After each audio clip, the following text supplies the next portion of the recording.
మానవ సేవే మాధవ సేవ అంటారు కదా, అదే కాన్సెప్ట్ తో మొదలైన శ్రీవారి సేవను 2000 సంవత్సరంలో ప్రారంభించిన టిటిడి ఈ సేవ ప్రారంభంలో 200 మంది సేవకులచే ప్రారంభమైన తర్వాత దినదిన అభివృద్ధి చెంది ఇప్పుడు తెలుగు రాష్ట్రాలే కాదు, ఇతర రాష్ట్రాలే కాదు, ఎన్ఆర్ఐస్ నుండి కూడా 13 లక్షలకు పైగా సేవకులు ఇప్పుడు తిరుమల శ్రీవారి సేవ చేయడానికి వస్తున్నారు. అలాంటి ఈ సేవ శ్రీవారి సేవ మొదలు పెట్టి 25 సంవత్సరాలు పూర్తి కావస్తుంది. సాధారణ రోజుల్లో అయితే 2000 మంది సేవకులు సేవ చేసే పర్వదినాల్లో అయితే 3000 నుండి 4000 మంది సేవకులు శ్రీవారికి వారి భక్తులకి సేవ చేస్తున్నారు.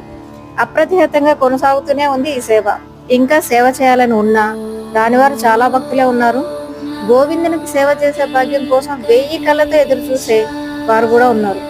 మీరు తప్పకుండా శ్రీవారి సేవకు రండి. అందరికీ గోవిందుడి సేవా భాగ్యం కలగాలని మనస్ఫూర్తిగా కోరుకుంటూ సర్వే జన సుఖినో భవంతు. ఓం నమో వెంకటేశాయ.